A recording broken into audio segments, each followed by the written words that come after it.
Dear students, अस्सलाम वालेकुम। Welcome to the concepts of physics. आज का जो हमारा टॉपिक है वो है रिपल टैंक। इस रिपल टैंक को सबसे पहले हम स्टडी करेंगे इसकी कंस्ट्रक्शन के बारे में, और इसके बाद इसमें जो वेव्स के इफेक्ट होंगे, दैट इज रिफ्लेक्शन, रिफ्रैक्शन और डिफ्रैक्शन के बारे में इसको हमने देखना है। Now look at the picture of ripple tank. Ripple tank is a device to produce water waves and to study their characteristics or behavior of waves. It consists of a glass rectangular container filled with water and a wave generator that produces waves on the surface of water by means of a vibrator or pedal.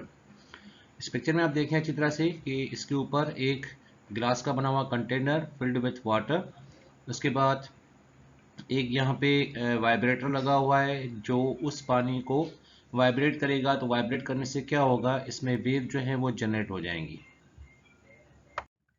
Now an electric bulb is hung above the tray to observe the image of water waves on the paper or screen. The crest and trough of the waves appear as bright and dark lines respectively on the screen. अब आप देखें picture के अंदर कि ऊपर से ripple tank के बिल्कुल ऊपर से एक लैंप लगाया गया है। लैंप एक बल्ब होगा, बल्ब की लाइट की वजह से इसकी वेव जो हैं टैंक के ऊपर जो वेव्स बनेगी उस पैडल की मदद से, उस वाइब्रेटर की मदद से, वो नीचे एक स्क्रीन हमने यहाँ पे रखी हुई है, वाइट कलर की स्क्रीन वहाँ पे रखते हैं, तो जहाँ पे हमें ब्राइट एंड डार्क जो है वो वेव्स की सूरत में हमें नज़र आता है। तो जो ब्राइट होता है, जो ऊपर वाला वेव जो होती है वो ट्रांसफर वेव होती है। इस ट्रांसफर वेव में क्रेस्ट एंड ट्रफ होते हैं। दो क्रेस्ट के दरमियान जो डिस्टेंस होता है उसको हम वेवलेंथ कहते हैं, या दो ट्रफ के दरमियान जो डिस्टेंस होता है उसको हम वेवलेंथ कहते हैं। जो क्रेस्ट वाला पार्ट होता है वो ब्राइट के हिसाब से होता है, और जो ट्रफ वाला हिस्सा होता है, पार्ट होता है, वो डार्क के हिसाब से होता है। तो now we explain the reflection of water waves with the help of ripple tank. इस छोटी सी फिगर में आप देखें यहाँ पे कि ये डार्क और ब्राइट फ्रिंजेस आपको नजर आ रही हैं। अब आप देखें कि दो डार्क के दरमियान जो डिस्टेंस है वो वेवलेंथ है, इसी हिसाब से दो वाइट वेव्स के दरमियान जो डिस्टेंस होगा वो भी वेवलेंथ के बराबर होगा। आगे अभी नेक्स्ट स्लाइड में हम इसको डिस्कस करेंगे, reflection of water through ripple tank. Now reflection through ripple tank of water waves. When waves moving in one medium fall on the surface of another medium, they bounce back into the first medium such that the angle of incidence is equal to the angle of reflection. ये जो concept है वो किसका है, वो reflection का है कि एक मीडियम से वे अगर ट्रेवल करके किसी दूसरे मीडियम में जाती है और उसके बाद फिर बाउंस बैक करती है और वापस उसी फर्स्ट मीडियम में आती है, तो इस कॉन्सेप्ट को हम क्या कहते हैं, इसको हम रिफ्लेक्शन ऑफ लाइट कहते हैं। तो रिफ्लेक्शन ऑफ लाइट में angle of incidence is always equal to the angle of reflection. अब इस कॉन्सेप्ट को किस तरह से हम रिपल टैंक के अंदर देखना है, तो रिपल टैंक के अंदर हमने क्या करना होगा, place a barrier in the ripple tank. कोई ऑब्स्टेकल, कोई बैरियर, तो वहां पे उस रिपल टैंक के अंदर हमने रखना होगा। The water waves will reflect from the barrier. अब वेव जैसे जनरेट होंगी उस वाइब्रेटर से, तो वेव्स ट्रेवल करेंगी। जब वो ट्रेवल करेंगी तो आपके बैरियर के साथ जब लगेंगी तो फिर बाउंस बैक करेंगी। If the barrier is placed at an angle to the wave front, अब जो वेव फ्रंट है इस वेव का, अगर हम उस बैरियर को किसी एंगल के हिसाब से रखते हैं, the reflected waves can be seen to obey the laws of reflection. तो वहां पे आपको अच्छी तरह से नजर आ जाएगा।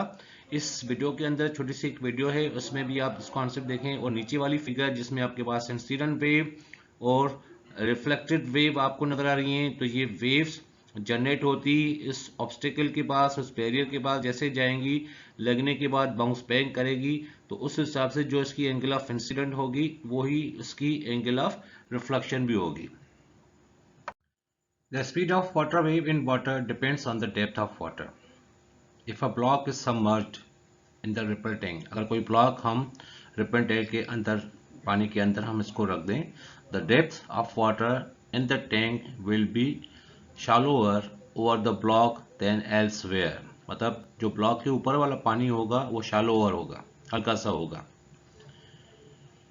When water waves enters the region of shallower water, जब वो उसके ऊपर से गुजरेगा, their wavelength decreases. इसका मतलब है कि wavelength क्या हो जाएगी, decrease. Decrease means shorter wavelength हो जाएगी।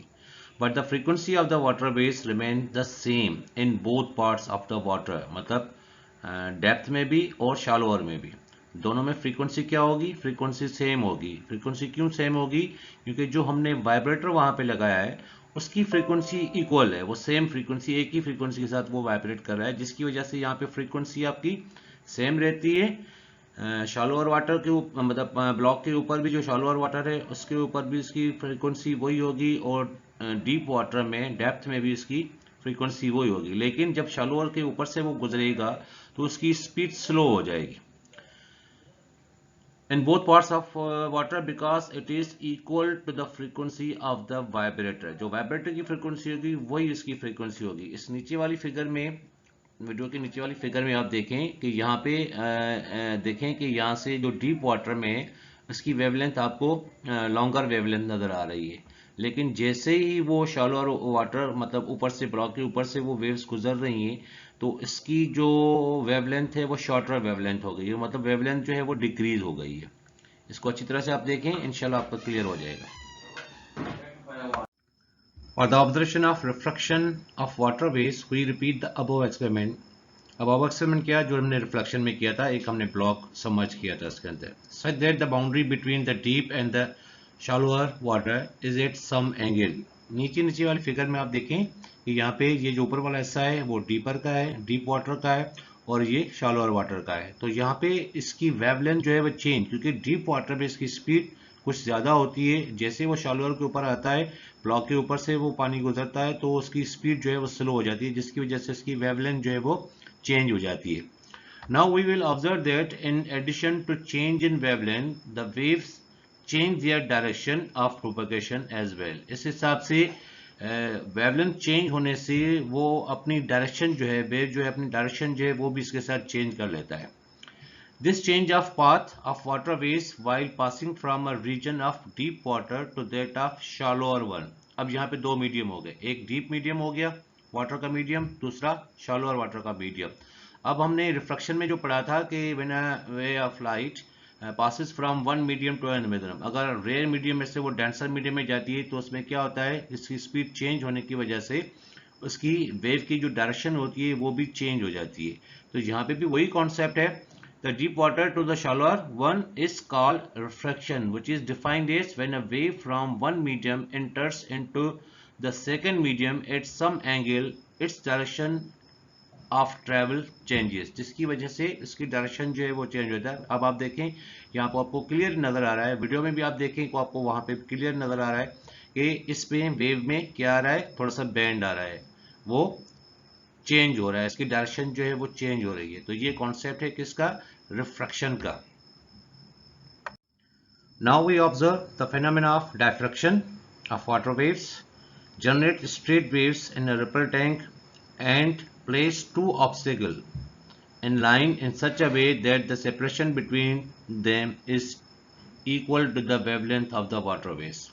इस ऊपर वाली फिगर में आप देखें कि यहाँ पे स्टेट में आपकी वेव्स जो है वो आ रही हैं। अब यहाँ पे हमने दो ऑब्स्टेकल्स रखे हैं, दो बैरियर्स रखे हुए हैं, उसके बीच में जितना हमने डिस्टेंस दिया हुआ है, अब यहाँ से जो वाटर पास होगा, इस बैरियर से, इन ऑब्स्टेकल से जो वाटर पास होगा, तो वो जो पास होगा कि इनके दरमियान जितना डिस्टेंस होगा तो उसकी जो वेवलेंथ बनेगी डायफ्रैक्शन के हिसाब से, क्योंकि वो वाटर वेव जो होंगी वो फैल जाएंगी, वो डायफ्रैक्ट हो जाएंगी, वो जो डायफ्रैक्शन होगी तो उसकी जो वेवलेंथ होगी, इन बैरियर के दरमियान जो डिस्टेंस होगा, तो वहाँ पे वेवलेंथ के दो क्रेस्ट और ट्रफ के दरमियान जो डिस्टेंस होगा वो भी तकरीबन इक्वली डिस्टेंस होगा। Them is equal to the wavelength of water waves after passing through a small slit। ये small slit है, इसके दरमियान डिस्टेंस जो है वो बहुत सा छोटा है। After passing through a small slit between the two obstacles, the wave will spread in every direction and change into almost semi-circular pattern। तो आप देखें, आपको नजर आ रहा है वीडियो के अंदर भी और इस पिक्चर के अंदर भी, तो आपको सेमी सर्कल्स जो हैं वो नजर आ रहे हैं। Diffraction of waves can only be observed clearly if the size of the obstacle is comparable with the wavelength of the wave। मतलब जितनी उसके दरमियान, बैरियर्स के दरमियान या ऑब्स्टेकल के दरमियान जो डिस्टेंस होगा, तो आपकी वहाँ पे जो आगे जो स्प्रेड होगा, जो वेव स्प्रेड होगी उसके पास करने के बाद, उसकी वेवलेंथ और उसकी वेवलेंथ एक जैसी होती है, बराबर होती है। Now show the diffraction of phase while passing through a slit with size larger. अब नीचे आप फिगर देखें तो यहाँ पे ऑब्स्टिकल जो है, जो बैरियर्स हैं, उनके दरमियान कुछ हमने डिस्टेंस जो है वो ज्यादा कर दिया. जब डिस्टेंस लार्जर हो जाएगा then the wavelength of the wave only a small diffraction occurs near the corners of the obstacle. अब आप देखें तो यहाँ पे वेव जो है वो आपको स्ट्रेट ही नजर आएंगे, लेकिन इसके जो कॉर्नर है, इस कॉर्नर में आपको थोड़ा सा इसमें जो है वो ऑब्स्टिकल के दरमियान जो कॉर्नर्स में, उसमें थोड़ी सी डायफ्रैक्शन आपको नजर आ रही है. तो जब इस ऑब्स्टिकल की डिस्टेंस बढ़ाएंगे तो इसके कॉर्नर के हिसाब से वहां पे डायफ्रैक्शन होगी, लेकिन अगर स्लिट्स के दरमियान डिस्टेंस कम होगा तो उसमें आप देखें कि वहां पे जो वेव जो जनरेट हो रही है वो सेमी सर्कल के हिसाब से हो रही हैं और वो स्प्रेड हो रही हैं, वो फैल रही हैं. So, the bending or spreading of waves around the sharp edges or corners of obstacles or slits is called diffraction. अगर एजेस इसके शार्प एजेस हो या स्मॉल डिस्टेंस हो बिटवीन द स्लिट्स के दरमियान या बिटवीन ऑब्स्टिकल के दरमियान, तो आपको उसमें डायफ्रैक्शन जो है वो क्लियरली नजर आ रहा है, जो सेमी सर्कल के हिसाब से बन रही है. लेकिन अगर डिस्टेंस बढ़ाया जाएगा ऑब्स्टिकल्स के दरमियान तो सिर्फ इसकी जो डायफ्रैक्शन आपको नजर आएगी वो उसके कॉर्नर के हिसाब नजर आएगी. उम्मीद है आपको टॉपिक जो है वो क्लियर हो गया होगा, जिसमें आपने रिपल टैंक की कंस्ट्रक्शन के बारे में देखा, फिर हमने इसकी रिफ्लेक्शन के बारे में देखा, रिफ्रैक्शन के बारे में देखा और लास्ट में डायफ्रैक्शन के बारे में. तीनों कॉन्सेप्ट आपको क्लियर हो गए होंगे. अगर आपको वीडियो अच्छी लगी होगी तो उसको सब्सक्राइब और लाइक ज़रूर कीजिएगा. Okay, thank you. अल्लाह हाफिज़.